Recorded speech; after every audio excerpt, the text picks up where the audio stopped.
Hello beautiful soul! Welcome back to my channel. This is Mei-chan. I'm from Japan. Kabayan Sagittarius. This reading is for you. Tingnan natin ang iyong October, November, December. 3 months na lang. 3 months na lang. Ang bilis no? Maraming salamat muna sa mga subscriber dito October, November, December. Yung subscriber, cross-watcher, sa mga bagong pasong dyan, welcome na welcome kayo sa bahay ni Ate Aimee. Salamat din sa nakakataba ng puso ninyong mga comments. Sa mga nagpa-personal reading, marami pong salamat. Kung gusto nyo na energy nyo lang talaga, ang gusto nyo makuha natin, all the details is in description below. This October, general reading tayo sa Sagittarius, kunin mo lang ang sayo at itapon ang hindi naman sayo. Maaring vice versa, energy mo, energy ng person mo, energy ng malapit sa puso mo, nangyayari or mangyayari pala. Use your own intuition, November. Lawakan yung isipan nyo. Manapakaraming yung energy sa mundong ito. Ano man ang gender mo, ano man ang edad mo. Ipasok mo yung sarili mo dito. Gawin mo lang tong guide ha. Dahil kayo pa rin ang makapagpapabago ng inyong buhay. Wala sa card, wala sa kanina man, December 2025. Ikaw lang ang magdidesisyon niyan. Uy! Success! Congrats! Para ako yung na-excite no? May successful Saan ka? Mukhang may... Ala! Tika mo! Blessing! May fulfillment, enlightenment, and wow, ang ganda! May blessing na darating sa'yo. Tingnan natin ito, October mo. Oh, di ba? Yun pa rin ang lumalabas. Yung marireceive ka. As in. November. Sagittarius in November. Oh, di ba? Nakakailan na ako niyan. Puro siya lumalabas, oh. November 2025, Sagittarius. Yan anayin ko yan. Hala, Sagittarius. May taong galit sa'yo. May tao na gusto niyang malasin ka. Also, this, pagsubok. Yan. May tao dito na kinukurse ka or ano yung sitwasyon na gusto niya malasin ka sa buhay. Alam ko na alam mo na yung kung sino. And then also dito is, mga problema sa buhay. December. Saway yun December 2025 Sagittarius. Sino man siya, pasaway ka mo siya. Ito tayo ng tag-tatlo dito. October 2025 kay Sagittarius.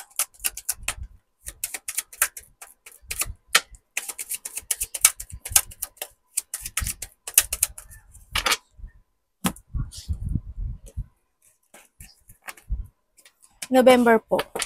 Sino kaya yon? Mag-asin kayo ha.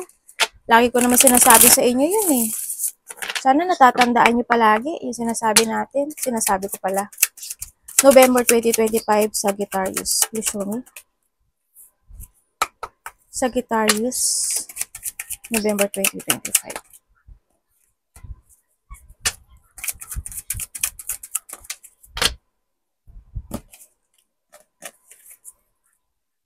Ito na, December. Pwedeng kapatid mo, pwedeng biyanan mo, pwedeng kaibigan mo, or a person who's connected sa'yo. Baka naman ikaw ito, wag naman sana, no?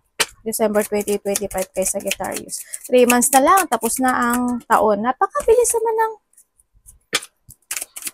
panahon, Ang bilis ng months. Parang kumembot lang ako ng konti. So, tatapos na yung year. Ano ba yun? Ate, wala naman naggago sa buhay namin. Ay, nako po, action nyo na yun. Kasi, nasa inyo yung action kasi. Ano ba ginagawa nyo sa buhay?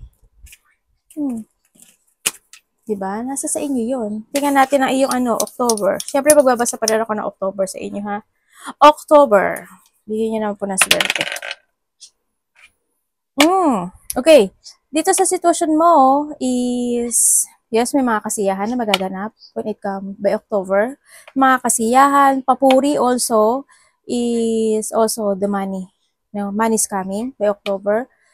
May mga pagbibigyan ka na pagmamahal. Isa rin yun. also is this a connection, no? Sa iba sa inyo. Ay, beauty. Sabi ko sa iyo eh. Ito yan. Diba? By October. October, there's a luck.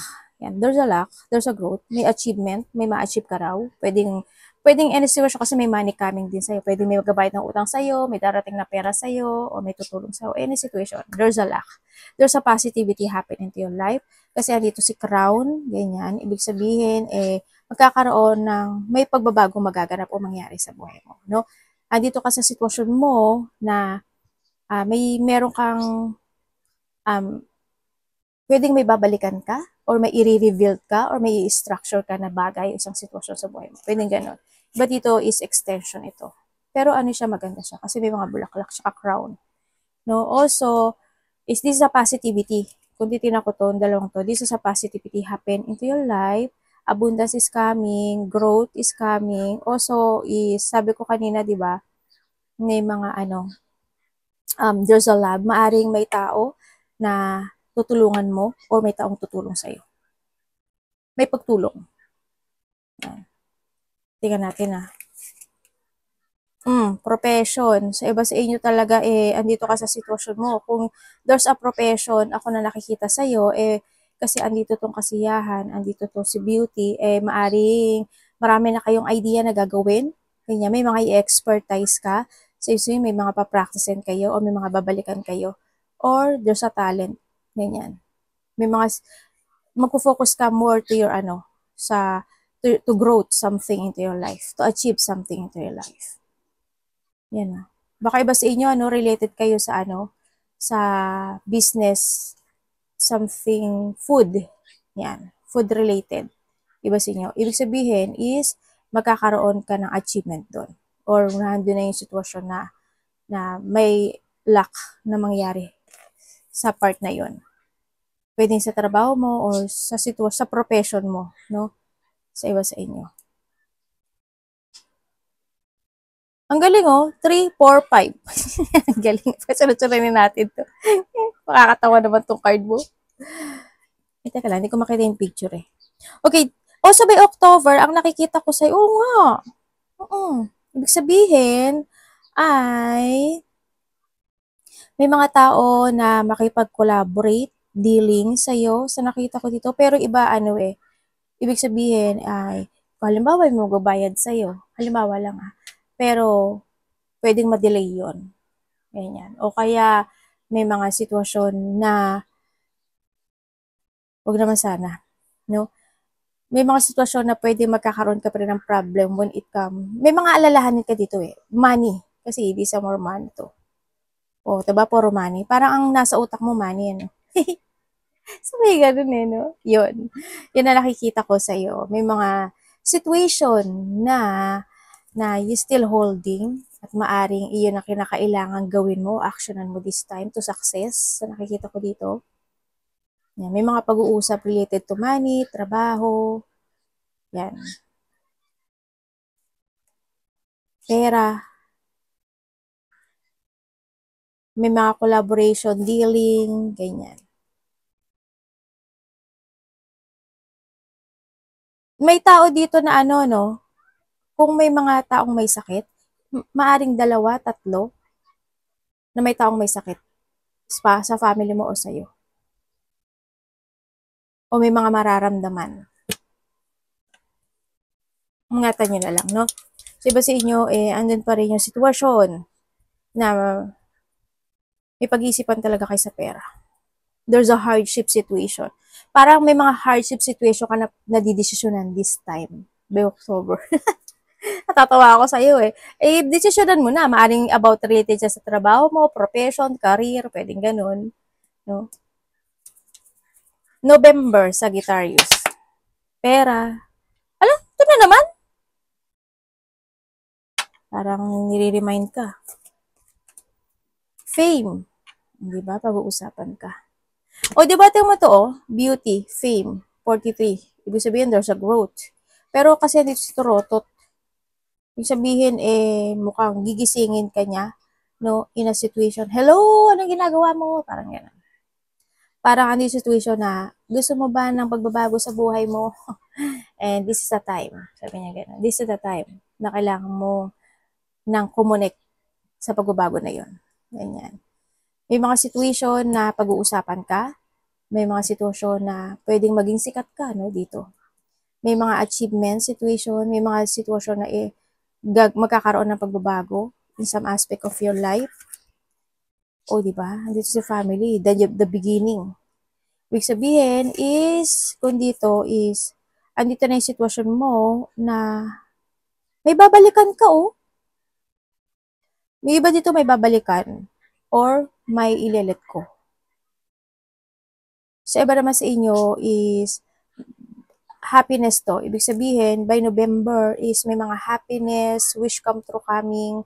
Ako nakikita dito. And then also, may mga bonding ng mga malalapit sa puso. Pwedeng karelasyon, family. Ako nakikita dito. Also, is, with comes sa iyo, may mga tao na susuporta sa iyo or ikaw susuporta sa kanila. Your family. Yan. Willing silang suportahan ka at i-guide ka nila dito. Vice versa tayo, ha. Yun. Tingnan natin. Makaka-receive ka ng love.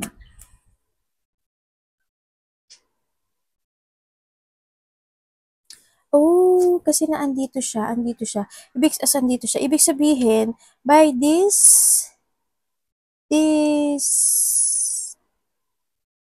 ano ba to? November. Itong November na to is may mga i-avoid ka na raw. Ibig sabihin ay magkakaroon ka ng mga bagong plano or mga bagong layunin sa buhay mo. Ganyan. Maaring by November, kasi eto siya, family and eto, you will find peace. Ganyan. May mga sitwasyon na magkakaroon ng solusyon, may mga sitwasyon na magkakaroon ng pagtatapos in a good way. Yan. By November, ang ganda ng ano mo. Magbabago yung buhay mo sa November. It's more on peaceful. Yan. May mga peaceful resolution. Makakalakpas ka or marirelease mo na yung mga stress sa buhay mo. Yan. And end of a hardship or end of a conflict situation. Halimbawa, nagkakaroon ng conflict sa buhay mo, may mga struggle. This time, hindi. November is maganda siya, family, ito. There's a luck talaga. There's a luck. Higit pa sa hinihiling mo is pwedeng mangyari. No, yung iba sa inyo. Yun ang nakikita ko dito. Pero kailangan mo daw, you need to jump to your passion. Kailangan mo is maging very creative ka. May mga excitement din, ano, by November. May mga exciting situation. May mga outgoing, fun situation. Magtithink ka na more to your future this time. Yan, mukha nag-uumpisa ka na nga eh. Dito. Tingnan natin. December, Sagittarius. Uy! Bakit ka na? Maluga ka talaga. Hay nako, ewan ko sa'yo. Okay, wait. Dito, sa sitwasyon, siguro, may mga isipan ka lang naman, bagay-bagay, by December. Siguro. Kasi December nga, siyempre, iba dito. Dito, November din ang birthday ng Sagittarius, di ba? Yan. Kaya nandito yung kasiyahan. No?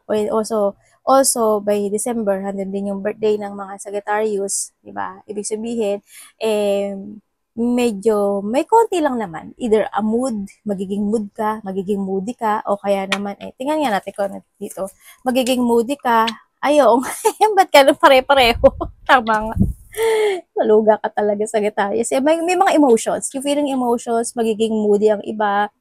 May mga situation na magkakaroon ka ng reflection from the past situation. Yan, medyo may pagka-sensitive ka kasi, no? Kasi di sa water, it's more on emotions. Nakikita ko sa'yo dito. Masyado ka malambot eh. No? Huwag ganun. Diba? Kailangan sa'yo maging pakatatag ka. Ganyan. You need to start a new beginning in life. And syempre, may mga bagay na you need to let go. No? Dito. And then also, dito, sa sitwasyon mo yun, feeling emotions, may mga habit, nagiging habit mo na ata yung magiging malambot o emosyonal, lalaki ka man o babae, no? May mga magre-reflect sa buhay mo. Also is, tingnan natin kasunod. Siguro, iba sa inyo is more enlightenment when it comes to your instinct. Oo nga. Ano ba yan? Bakit ganyan? Oh, 'di ba, introvert. 'Di ba sinyo siguro introvert, magfo-focus ka talaga more to yourself this time. Kumbaga, ihiwalay mo yung sarili mo in a situation sa kaibigan or with someone, ganyan. May mga iba sa inyo is magiging emotional kayo. Baka naman yung iba sa inyo ay naglalagay kayo sa Facebook o social media niyo ng inyong mga nararamdaman. Ako naman, ayan, no, kasi may social media dito. Or maybe you are in a social media. Kasi iba dito parang when it comes sa emotion, sa social media nila pinaparating eh, no? Mga ganun. Siguro iba dito mahilig sa ganun. Ganyan. And also, is yun nga, you want privacy. May mga iisipin kang bagay-bagay, may mga i-illusionin ka, may mga i-dream ka. Yun ang nakikita ko dito.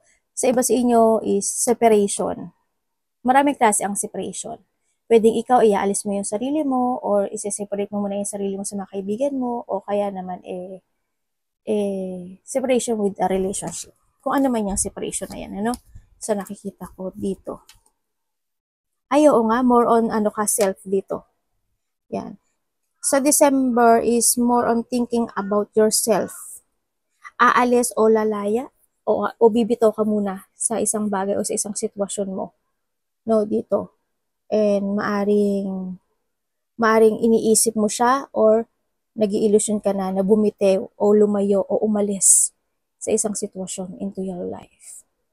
Pwedeng sa trabaho, pwedeng sa sitwasyon na you're stuck, pwedeng ganun. Pwedeng mag start ka to a new beginning in life. Ganyan, maaaring mas focus ka na sa sarili mo. Yan ang nakikita ko sa'yo dito. Mas, sana hindi. Sana hindi, no? Yan. Yun ang nakikita ko sa'yo dito. Kasi kung titingnan ko dito, it's more on emotion siya.